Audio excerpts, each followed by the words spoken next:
Um, Types of milk, first of all, there's lots of different species. All mammals, obviously, give milk. I don't like to milk some animals, like horses. I've done it. It's not so much fun.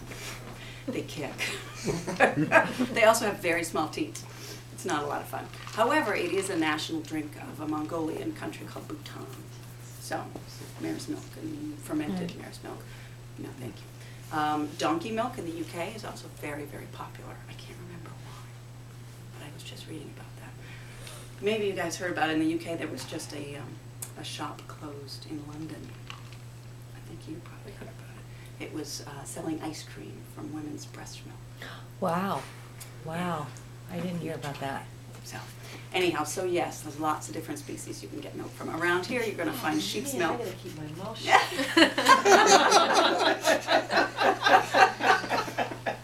You can find sheep's milk, goat's milk, and cow's milk primarily.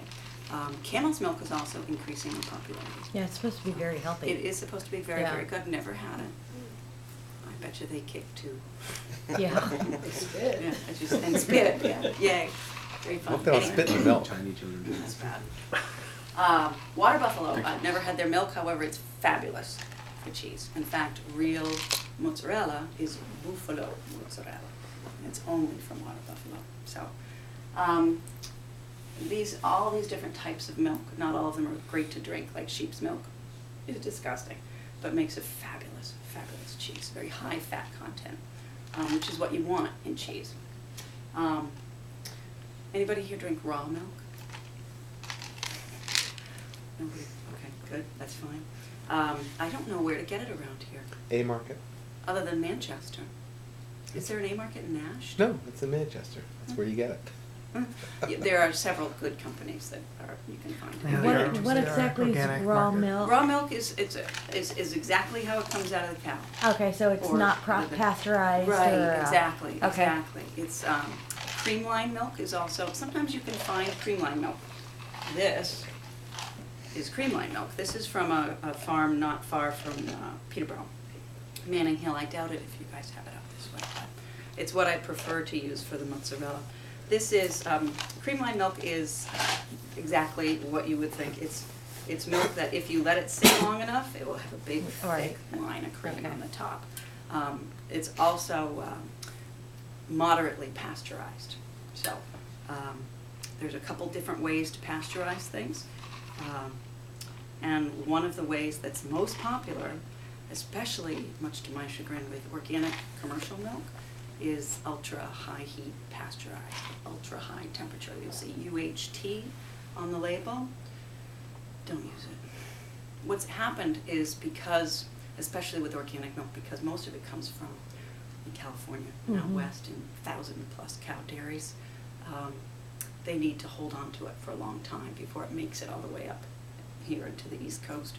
And the best way to hold milk for a long time is to treat it to usually 190 degrees, right around there, for 30 seconds in a flash. The problem with that is, yes, it extends the life of the milk to almost as many as 60 days. The problem is it also destroys absolutely any enzymatic activity, any beneficial bacteria. Any life that was in that milk is now no longer there. So, which is a shame in my mind, because it was originally organic to begin with, so it was much healthier for you before they did that. But a lot of milk is ultra high heat. Unfortunately, this milk is not, and it affects the cheese making because it denatures the protein, and basically that means that it makes it so the cheese will never knit together. It will never turn into cheese. You can try it all day long, and if your milk is ultra high temperature pasteurized, it will not turn into cheese, to save your soul. So this, I haven't tried this milk, so I'm keeping my fingers crossed. Usually it will say, I think by law it's required to say, but it isn't required to say in really big print. Sometimes it's a little tiny Right. label, so you have to look for it. Hopefully this isn't. There's a couple different ways to pasteurize. One is low heat temperature, or low heat pasteurizing, which is what we do at the farm when we need to pasteurize, and that's what this company does too. It's 145 degrees for 30 minutes. So it has a much higher enzyme count, and beneficial bacteria is still in here. Milk that's left out on the like behind the wood stove is how we all used to make cheese here. A farmer's cheese was just fresh milk from the cow or the goat left behind a wood stove or someplace warm for a couple of days. And it would curdle on its own. The bacteria in the milk would curdle itself. And it was all usually pretty good stuff. But we don't let that happen anymore in this country, at least not on a commercial level. Because then the milk will get all sour. Yeah, the milk, you know why the milk would get sour? Because there's no healthy organisms in it, it's dead. It's basically, it's like it's been exposed to an atom bomb. There's Is that what nothing. buttermilk is? It putrefies instead of turns into cheese, unfortunately. No, real buttermilk is something entirely different. But the buttermilk you buy at the store, there's a pretty good brand, I can't remember the name of it, it comes in a little yellow bottle. It's a girl's name, I think. Anyhow. Yeah. That's a good brand, and you can use that to make cheese with. So that's something to remember. But real buttermilk goes past that. Real buttermilk is when you would take that cream and work it until it becomes butter. Basically, you churn it, and then it's all the whey that's left in the butter.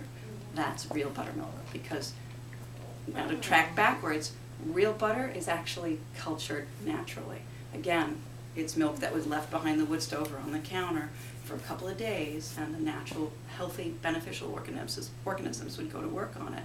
And it has a real butter has a tang to it. You can get it. A Market, I think, has it. It's a very different taste. It's popular in the UK and France and that part of the world. This part of the world, not so much, because we prefer a sweet cream butter. It's just a different cultural taste, that's all. So, but real buttermilk is delicious and hard So to find. you used to tell me that the raw milk that I got can't go bad. It can't. Even if I left it out for a couple days, Right. it can't go And bad. it will turn into cheese. So why do people keep milk in the refrigerator? Why Raw do milk. people? Oh, because it will turn into cheese. Okay. But that's the only thing that happens.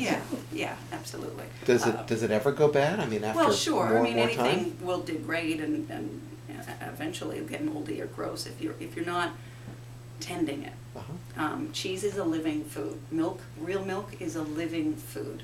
And just like any living organism, it needs to be watched over, tended, taken care of, nurtured, etc. So sure, it will get moldy or fuzzy, and you probably don't want to eat it depending on the mold or the fuzz.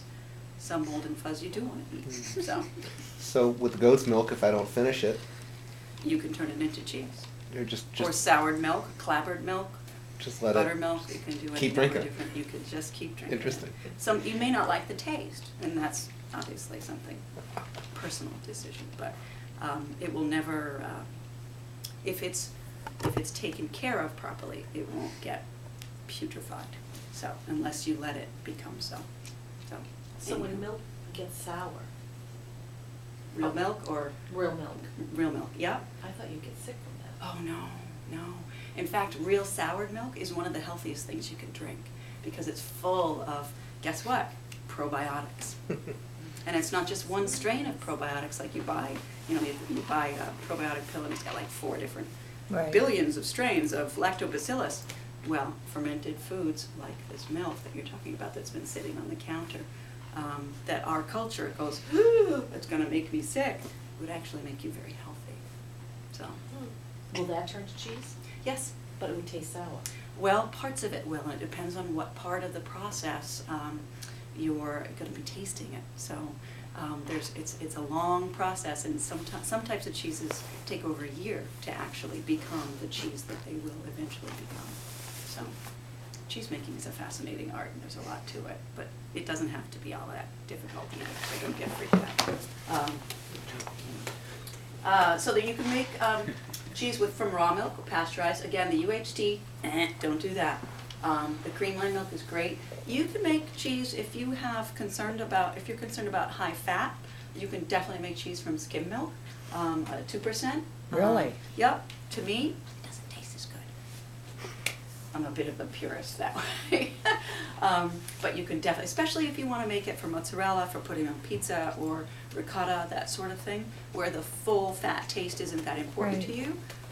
Yeah, go for it, absolutely. So you can make your own low-fat cheese, for sure. I have never done this, but you can make a powdered milk cheese as well.